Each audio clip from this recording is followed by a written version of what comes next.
Welcome to Real Estate Exposed, helping people in San Diego buy, sell, and refinance their biggest investment, delivering you timely truths, exposing important issues, and helping you get into the right home. Here are your hosts, real estate expert Daniel Beer, top-ranked professional by sales volume at one of San Diego's largest brokerages, and his mortgage partner, Todd Pianin, with over $2 billion in funded loans. We're fired up Sunday morning. How are you? Good morning. It is just another hot day here in San Diego. It is ridiculously hot, Dan. I don't understand what the heck is going on, but I can tell you that I am not having fun in this heat. Is the globe warming? Well, if you listen to Rupert Murdoch, he says there's no such thing as global warming. What if you listen to Rush? I think he said there's no such thing as global warming as well. What if you listen to Sean Combs? Sherlock Holmes? Not Sean Combs. Left way. Yeah, he would say yes. He would say yes. Let's just move on and say that it's super hot. You know, I'm typically a little bit chilly anyway. So if we up it a degree or two, you know, I think that'd feel pretty good to me. You like the heat? Yeah, I'm typically pretty chilly, so yeah, I could use another degree or two. Well, it's because you're used to that humidity in Syracuse when you were back in New York, so that's probably what it is. You probably like this heat that we're going through right now. Well, you're listening to Real Estate Exposed, and we have a big episode here for you. We're going to be talking everything and anything investments. The reason why, of course, is we're coming off of this market correction that we had. It's the markets have been volatile, and people want to know, where do we put our money? Right. Real estate, you're going to find out. We're going to talk about what the best defense is against a bear market, and real estate is the shocking answer. Most people don't think that's going to be the answer because of what we just came out of, but what you'll find out is that was actually an anomaly. The last, the Great Recession we had just a few years back, right, that was an anomaly versus what typically happens in a bear market. So we're going to explore where you may want to put your money, and then go into a full-blown episode where we're going to explore everything and anything you need to know if you're considering investing in real estate. How do you go about it? How do you set your goals? How do you get financing? What do you need to know about being a landlord? What strategies are there so that you can maximize your investment to meet the needs of your family? We're going to go deep into everything and anything real estate investing. But that's going to be fun. I can't wait to talk about all that stuff because there's a lot of misconceptions out there, a lot of unknowledgeable stuff.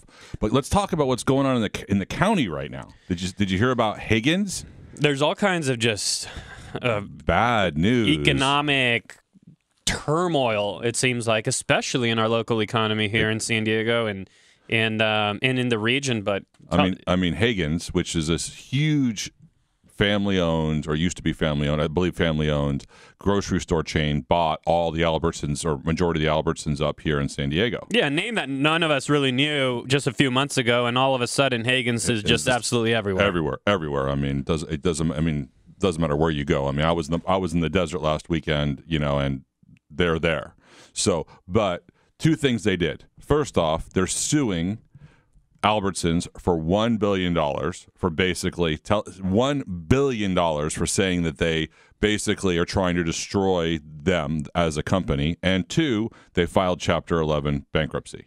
So they bought Albertsons, and now they think Albertsons wants to destroy them as a company? That's what they said they did do. And so now they're charging them. I mean, so now they had to file Chapter 11 bankruptcy for bankruptcy protection. Now, I mean, it's just super disappointing because, I mean, before in our community, I mean, at least, we had the Albertson Shopping Center, which is now the Higgins Shopping Center, right off Camino del Sur. And I just feel for all those employees. And, I mean, I've talked to a lot of the people who work there. And, the first thing they did was let go of all the baggers. So they've already done that. They did that already. Wow. So the cashiers actually have to bag their own groceries. They don't have to remember. Growing up as a kid, I was a box boy. Well, so that really seems to be the new trend. And where was I just recently? I was, and I should remember because I don't do a lot of supermarket shopping myself. I think I've been in a supermarket maybe 3 times in the last, thank you, my beautiful wife. Dan. But where I believe I was actually at Ralph's, and it was also the same thing. The cashier bagging also. It just seems like, that's the they're trend. sending them out, and they're also bringing in those automated checkout. Yeah. That's been around for a couple of years, Dan. But we won't hold that against you. Has that really? Yes. Oh. So we'll let that one slide. Like I said, I thank you, Liat, for keeping me out of supermarkets. Exactly.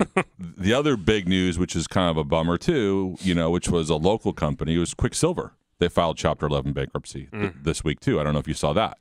Which to me, I grew up a long time brand. We grew up on that. I grew up wearing Quicksilver. Absolutely. That's like a that's staple. Actually really sad. Yeah, that's super sad. And then the third thing that happened is Macy's is talking about closing like 15% or something like that of all their stores, and it's going to include I think some stores in San Diego. It just I don't know what your feeling is with the economy right now, but Look, I wish you and I had our crystal ball, but what we definitely know is that there's something out there. There's something going on. There's a shift in, at least the beginning of a shift. Okay, and what that's going to mean, who knows? We may even already be in a bear market for all we know, right, as far as the capital markets out there go, and it's just time to be attentive. It's time to be liquid and be able to move your money into the right asset classes and not be too overexposed. Yeah, in one asset class, which I'm super excited for you to talk about the investment piece. Well, that's why we're going to jump into that, right? Because a lot of people want to know right now, where do we go with this, right? And it's actually my investment manager, my wealth manager, Stephanie Bernier, who we've had here in studio in the past. She's fantastic. She's awesome, and it's actually her that brought this article to my attention. You would think, her incentive, what she would theoretically want is for people to invest in the market with her. That's how she makes money. But she sent this over to me so I could share it with all of you, because the fact is that the best defense for a bear market is real estate. Right. And that's been the case in, I believe it's 14 of the 15 previous U.S. equity bear markets. Real estate was the best performing asset class. So we're going to jump into that and really figure out, how do you make the most of protecting your nest egg, your retirement accounts, and your future. Well, people don't realize a lot of things they can do with the investment properties. So I can't wait to talk about that. And we can, I have some friends and myself personally have invested in, but you have too, in investment properties, and we're using it as a vehicle for us. So I can't wait to talk about that. That's going to be cool. And you're listening to Real Estate Exposed. This is News Radio 600 KOGO. I'm Dan Beer with Windermere Real Estate. Todd Pianin, our trusted mortgage partner, who just does a fabulous job for our clients. And we're going to do something again this week that we've done previously. Home Street Bank, though. Let's talk about Todd Pianin from Home Street Bank. Home Street Bank. Yes. And that we've done previously. And what we've done is we got such a nice reception from the people that received either the free complimentary walkthrough of their home as they're preparing it for sale, knowing exactly what fix-ups to go through, or Todd at Home Street, they're going to offer to pay for your appraisal if you're buying a home or refinancing, and we're going to give away 2 of these packages this week. 2 of these packages, you text in your name and email address to 858-900-3368. That's 858-900-3368. You get your choice of 1, and it is 1. So last week we had somebody asking for 2. So we have your choice of 1 of the following. You get myself, Daniel Beer, the top performing realtor in all San Diego County for all of Windermere Real Estate across every office in the county.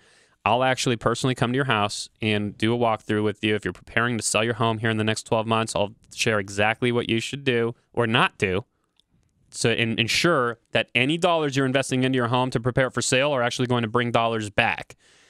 Or if you're buying a home or refinancing, Todd will actually pay for your appraisal. He'll credit you for the appraisal. And so all you have to do to enter that drawing, it's text your name and email to 858-900-3368. That's 858-900-3368. And coming up here next, we're going to dive deep into what to do to defend your family's nest egg in the event of a bear market. This will not be opinion. It will be fact based on history, and we're going to arm you with the information so you can make the best decision for yourself and your family. Back with you. Good morning again, and we are going to talk about how to protect your money in the event of a bear market in the equity markets, right? Right. We at some point we may already be in a bear market. Well, it looks like it. We may be, we may not be. Right. Unfortunately, it's a lag measure, so we don't get to find out till quarters later. Right. But we may already or may not be. But what we do know is at some point we will get a 20% correction. Right. At some point. Right. So 20% correction in the stock market. the stock market, correct. Exactly, in the equity markets. And so what's really... So feed us this wisdom, Dan, that you got from Stephanie, because I want to hear about this article that you read that basically tells the tale of almost, how to create wealth during a bear market. And to qualify the information that you're going to hear right now, where's it coming from? Is this just Dan Beer's opinion? No. Is this just Todd Pianon's opinion? This is coming from Robert Shiller, Yale University's Robert Shiller. He's the winner of the 2013 Nobel Prize in Economics. He's the co-creator of the Case-Shiller Home Price Index, which is the most closely followed home price index. You and I follow it all the time. That's what we look at. This is coming from an extremely credible authority here, and unbelievably, what we have found, or in fact, it should be believably, that we've just come off of such a tough period in our economic history, that 2007 through 2009 recession, the Great Recession.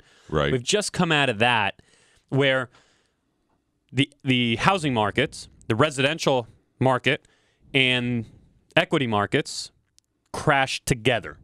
Which is an anomaly. It is actually an anomaly that doesn't typically happen. You're right, Todd. Right. It doesn't typically happen. The fact of the matter is that in 14 of the previous 15 U.S. equity bear markets going back to 1956, the home price index actually rose. Really? The home price index actually rose. Why? In 14 of the previous 15 U.S. equity bear markets, previous to this 2007 one that we just had. Right. Okay?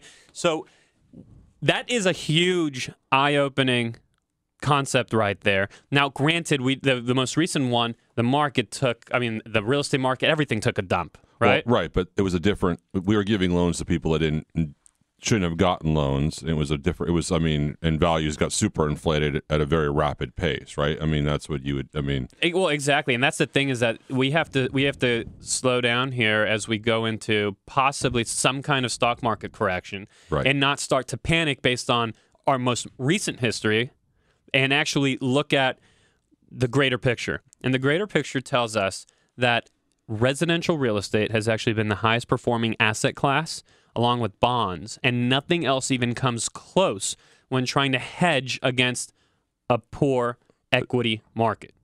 Okay? And you're right, Todd. In this last one, there were other elements at play. You know better than anyone. There was all the subprime mortgages going on, the lack of qualifications, zero down payment, 120%. There was all kinds of crazy programs happening. The back of the napkin loan apps. Exactly. All of that was happening, that we're now under strict regulation against, and especially since Dodd-Frank was put into play in 2010. Right. That all is very unlikely to play a role in the future picture here. Correct. And so it's very interesting information as you are out there trying to figure out, where do you pivot to, where do you move, where do you point your money, how do you protect your nest egg, how do you protect your retirement? Well, you're really going to want to think about looking toward residential real estate if you're a believer of history. Well, the most wealthiest people have come out of. If you think about it, if you go back in time, Dan. And I've studied this in my in my economic classes in college. The people who made the most money out of a recession or a depression, or even a bear market, were the people who bought real estate. Look at your favorite person. I hate to bring him up, Dan, but Trump. Trump has made most of his money in real estate. The Rockefellers, they made most of their money in real estate. People who became the most successful and the wealthiest families made their money in real estate. And the reason is actually not all that surprising. It's because 14 of the last 15 recessions, aside from the one here in 2007, but 14 of the previous 15 before that, right, the home price index rose. Right. So you wanted to be invested in residential real estate, and get this, the one that it didn't rise, the one recession in those 60 years where the residential real estate prices didn't rise across the country during a bear market in the equity in our stock market. Right. Well, in that one and only where the prices of residential real estate didn't rise, it only dropped by 0.4%. That's nothing. Incredible. That's nothing. This is huge information. Frankly, when Todd and I learned everything that we're sharing with you here, this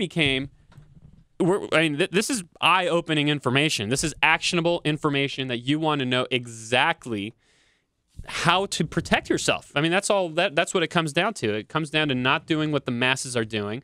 It comes, being smarter, knowing how to pivot. And so this is information that's just incredibly critical in order to be able to protect yourself. So, what do you do?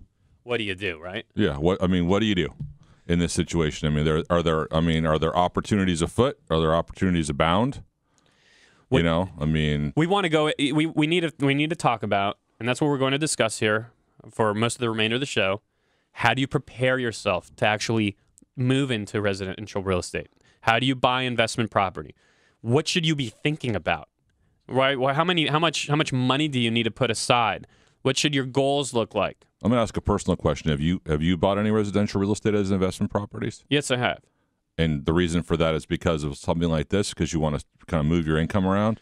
The reason that I did it was honestly far more simplistic. But now that I'm reading, realizing the information that we're sharing with you here, it's very clear to me what I need to do in order to further protect my family in the event that we have some kind of correction, because I have a lot of money put in the stock market. Right. And, thankfully I do own a home, and I own real estate investments. Right. But because I am a believer that we're going to see some kind of adjustment in those equity markets, whether we're already in the adjusting period or whether it's coming, then given today's low interest rates, and Todd, you're going to share with us how to actually prepare a buyer of investment property for their loan. Right. This is where I'm personally going to bring my family to, so I'm going to share it with you so that you and I could be aligned and protect ourselves together. We're going to talk about what it takes to be a landlord. Should you be? Are you equipped to be? Are your expectations in the right place? Because even though we're going to advocate moving into residential real estate as investment property in order to protect your finances, it doesn't mean you just go in and blindly do it. We're not going to try to tell you it's easy. We're not going to try to tell you that anybody can do it and that you could just buy something, let it be, and never think about it again and become rich. Right. It's not the way it works. Okay. And we're going to make sure we share with you all the best practices. And I'll remind you that Todd and I are going to give away two drawings where it's your choice of what you want to do. You either get to have me, Dan Beer of Windermere Real Estate, at your home to walk through your home with you to figure out what are the fix-ups you should go through in order to best prepare your home for sale. Or you could choose to buy real estate. You might be looking to buy that investment property. And Todd at Home Street Bank, he'll actually accredit you for your appraisal so that there's no cost to you on that. All you need to do to enter the drawing is text your name and email to 858-900-3368. That's 858-900-3368. You're listening to Real Estate Exposed on News Radio 600 KOGO. Everything and anything that you need to know about preparing yourself for an investment property. That's coming up next. Investing in real estate. Super excited about this. So am I in order to share the information with you. But people tend to get excited around the topic in general. Right.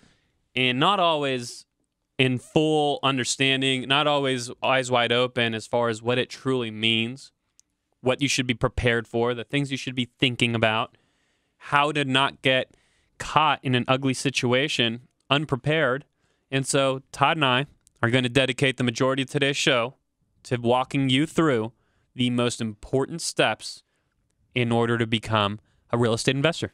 I can't wait. I want to talk about it. Well, let's jump in.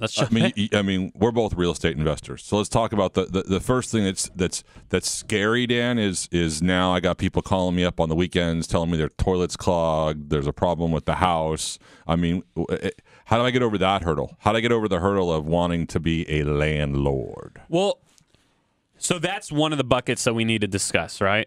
Is what does it even mean to be a landlord? Right. Let's talk about that first, because I think that's the first thing people should be not so frightened of. Perfect. Let's do it. Okay. So there's questions you're going to want to ask yourself before you jump in. Okay? Here's a question. How are you going to respond if your tenant says they can't afford to pay the rent anymore? What do you do?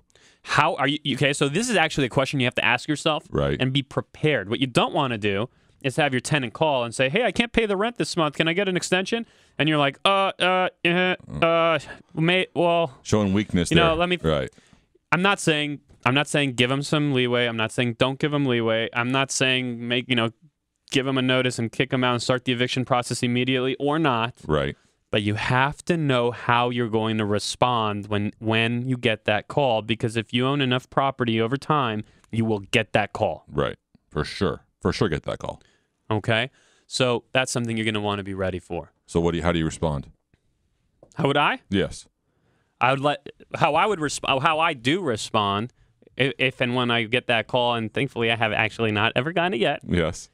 But if and when I ever get that call, I let them know that they have 15 days to get the payment, that I understand that that life happens. Right. And that this is the one and only time that they're going to be able to have a 15-day extension, that they've been wonderful tenants, that I care about them. If I have to help them transition into some other kind of housing, that I will do so. But that they have 15 days that get me paid in full, or I will be beginning an eviction process. Got it. That's a good response. That's good. I'm going to write that down. So, all right. So that's something that you're going to want to have figured out. Okay? Now, have you interviewed experienced eviction attorneys?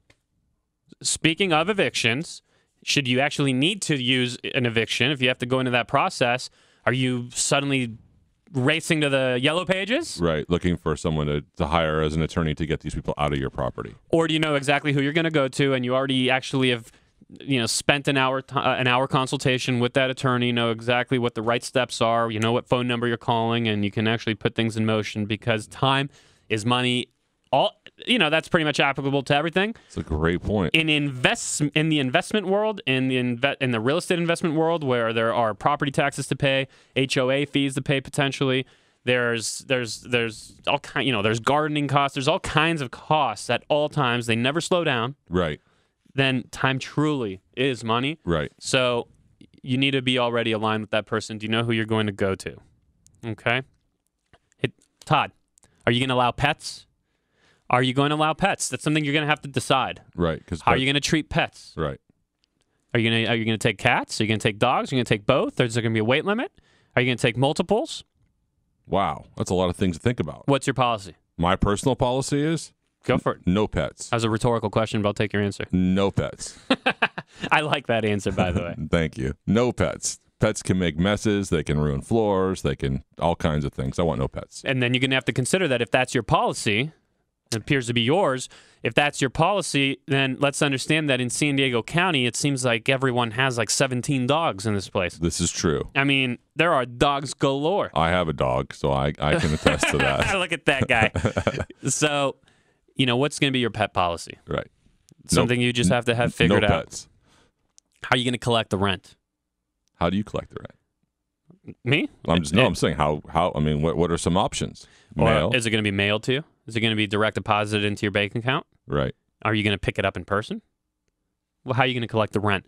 So, folks, there's a lot of things to consider, and we can go into more of them, and we can spend more time belaboring these points. Right. But the point is, you need to know that when you become a landlord, it's a big job. That's wild. Or are you going to actually hire a property management company, step out of the role entirely, and let them manage the process? But when you do, remember something. you must then become the manager of the property manager. That property manager must know that you're watching them, that you're looking at your financial statements, that you're spending an hour every month, without exception, going through every line item, making sure it balances, making sure that there aren't unnecessary expenses. That property manager must know that they have eyeballs on them. Right. So there's no way completely out of it, even if you're paying a property manager. And if you are, of course, you're going to have to factor that cost in to your pro forma and make sure that that the investment still makes sense given the property management fee. Wow. Okay. So there's just a lot, and we haven't even jumped into repairs and all the rest of it. And by the way, this isn't about scaring you off of being a landlord. No, it's asking the right questions, Dan. Dan, you're doing a really good job bringing up things that people should be thinking about. We advocate you do become one if thought out correctly. Correct. You're just giving the tools. If thought out correctly. But it's not just, there's just too much HGTV out there. There's too many flip this home and share that thing. Flip and Las Vegas. Flip remodel Santa, this one and that one. And there's just too much of it. There's a lot of it. In fact, speaking of real estate reality TV, there's so much of it that Josh Altman, the star, probably the main man of $1 Million Listing LA, he's going to be in studio next Sunday. Next Sunday. And I have to thank Todd, my man Todd here of Home Street Bank. He's through his relationship, he has arranged so that Josh Altman can be in studio with us. You're going to want to tune in every Sunday morning, as always, with the exception that we have a special show coming for you next week with Josh Altman in studio. And that's just going to be awesome. That you are listening to Real Estate Exposed. And so going back into this, we talked about the Barron's article. We talked about the discovery that, Robert Shiller has made that 14 of the 15, last recessions in the last 60 years, the home price index has actually rose. Right. Residential real estate acts as the best hedge against a poor equity market that you could possibly shift your money into. So one thing is, of course, you could buy your own home that you're going to own and live in. Right. Okay, that's actually probably step number one for you. Right. But if you're thinking about throwing more funds into the residential real estate market, it's probably the right time. But we do want to be very upfront with you on what it takes so that you go into it with eyes wide open. And by the way, you can always reach out to us if you have specific questions that we don't cover here. In fact, one of the things that we're doing, but we could also strike up a conversation with you, is we are giving away 2 drawing winners that get a choice of one of 2 options. If you text your name and email to us, you either get to have myself drive out to your home, take a look at what you're thinking about doing in order to prep your home for sale, and I'll help you get it aligned so you get the most out of it, and so that any dollar you're investing into your home comes back 2 or 3 times. Can I throw a curveball to you right now? Would you be willing also, because we're talking about investment properties, would you be willing also to have your buyer's agent, Brian Denny, give a free consultation about buying an investment property? We'll do that. That's an awesome idea. So if you're selling a home, you either get that out of me, or if you want to buy an investment property, we'll have our buyer specialist, my partner, Brian Danny. He'll actually come to your house, sit down with you, and put together an investment plan to make sure that everything we're going to discuss here you have in place specific to your needs. That's awesome. Or if you're buying a home or if you're refinancing your property, you could also choose to speak with Todd. And Todd at Home Street Bank, he'll actually pay for your appraisal. And by the way, this isn't anything we offer outside of this show. We're offering it to you. We love spending our Sunday mornings with you. So go ahead and text your name and email. Here's the number. It's coming. The phone number is 858-900-3368. That's 858-900-3368. And coming up next, we're going to talk about, we just discussed everything that you have to think about when becoming a landlord. But before you even go there, how do you put your plan and strategy in place to actually make your money work for you the way it should? That's what we're going to discuss coming up next. This is News Radio 600 KOGO, and you're listening to Real Estate Exposed. So you've decided to invest in real estate. But let's jump into very quickly here. What do you need to know about your personal strategy? Okay, we discussed being a landlord. We discussed all of the things you have to think about. We discussed the benefits of actually being in real estate when going into a possible correction in the equity markets, how it is the best possible hedge against that kind of correction without, assuming that there aren't extraneous circumstances or, such as the subprime mortgage meltdown and all that junk that completely tainted what we went through this past time around. Right. So what should you know? Well, you need to know how much capital you're putting aside for your real estate investment, what your goal with it is, right? And what I mean is, how long are you going to hold the property? What kind of tenants are you looking for? Where are you going to be? What kind of markets within our county here? Are you going to invest in, those premier locations like La Jolla, Del Mar? Are you going to be up and down the coast? Or are you going to go into more up-and-coming neighborhood where you're hoping for, market improvement along with the income that you're going to bring in? Right. A little bit of lift. What is your requirement as far as how much income you need to have in order to make your investment worthwhile relative to the alternatives you have in other investments? Right. Because there's more to life than real estate, even though Robert Schiller has actually told us that's the best place to put your money. Out of the last 60 years? In a bear market. In a bear market, that's been the best place to put your money. Agreed. To protect against those other losses in the stock market, with the exception, of course, of the Great Recession we just came out of. Right. So, Todd, we've decided to, these are the questions that you need to be aware, you need to just answer for yourself. What are your goals?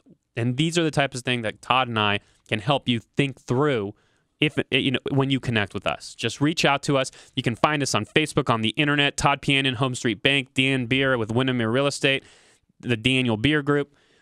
These are the things that we need to think through. What is your personalized strategy to maximize your investment, to make sure it works? How long are you holding it? What kind of mortgage should you have? Todd, there's a whole world here of mortgage conversation needs to happen. Exactly. And people don't realize you can get into an investment property with as little as 20% down, and you can get rates. 30-year fixed rates you can get and still in the mid to upper 4% range. I mean, you can also do, if you put down more money, 25% down, you can probably get real close to owner-occupied rates. So, I mean, a lot of people don't realize that because we're in such a great interest rate environment right now, that you can actually capitalize on the ability to keep your payments low, do a 30-year fixed rate mortgage, and make money every month, because the payments are going to be less. What's your cost of holding the asset is going to be less than what you're actually going to be bringing in as is rent. I mean, we've talked about it, Dan, on the show. I mean, rents are up 15% year to date in San Diego right now. I mean, it's crazy. Rents are going huge, and from a very simplistic point of view, if I were to buy a property today with today's rates, right? You just said right at about 4%, unbelievable rate for an investment property. Up mid 4%. Mid 4%. Still, it's phenomenal cheap money. Right. 20% down. And in this case, look, you're investing, right? So we're talking about shifting money possibly out of the stock market and protecting it in residential real estate, which has far outperformed any other asset class in 60 years of recessions. But we should be clear about this. This is money that it's not liquid, because once you put it in real estate, you can't go into the kitchen of the rental property and pull it out. And that's why I like it so much, because I could go right now and, if I bought a $300,000 property right now or a $400,000 property, and 30 years from now, when I'm in retirement mode, right, and that thing is paid off, I got a rate that's just absolutely stupidly low. Right. And 30 years from now, what is that $300,000 or $400,000 property worth? I could have easily. It could be $600,000, $700,000, $800,000 free and clear, not to mention the income coming off of it. It's could be great. I mean, it's another way of protecting yourself. It's another a passive income coming in. I mean, get $3,000, $4,000, $5,000 a month for something like that. 30 years from now could be. And speaking of when you're thinking about what area are you going to invest in, what kind of asset, right? Are you looking at condos? Are you looking at single family only? You have to put this plan together. These are the things we help you think about. Here's just one little tidbit, the kind of thing that you need to get answered for yourself. Condos. Yeah. Great, because they're easier. There's less direct maintenance. They're pretty much lock and go. and you don't have a yard to deal with, a pool to deal with, a roof to deal with. There's less issues. However, you could pay a higher interest rate. You could pay a higher interest rate. That's exactly right. And life has its funny way of balancing itself out. On a condo, you also have to deal with issues like owner occupancy rates and HOA issues and litigation. So there's no right or wrong answer to it, except for if you just don't get these questions answered and if you go into it with your eyes closed. If you're going into it, put a plan together, reach out to Todd and I. You can either have me walk through your home to talk about what fix-ups to prep it for sale, or if you're buying a home, an investment property, you can have a free consultation with Brian Danny of our office. He's my partner and buyer specialist. We're going to hold a drawing. 2 of you can win the prize, or Todd Pianin, he'll actually pay for your appraisal. So if you're buying or refinancing, the phone number to text your name and email to is 858-900-3368. That's 858-900-3368. Or if you just want to continue the conversation around investing, reach out to Todd Pianin at Home Street Bank or Dan Beer of the Daniel Beer Group. Let's talk about next week. Next week, we got Josh Altman from $1 Million Listing in the studio. Awesome. I am Todd Pianin from Home Street Bank, a member of the FDIC, Equal Housing Lender, NMLS ID number 304014. Dan, have a great Sunday. Thank you very much. Love the topic.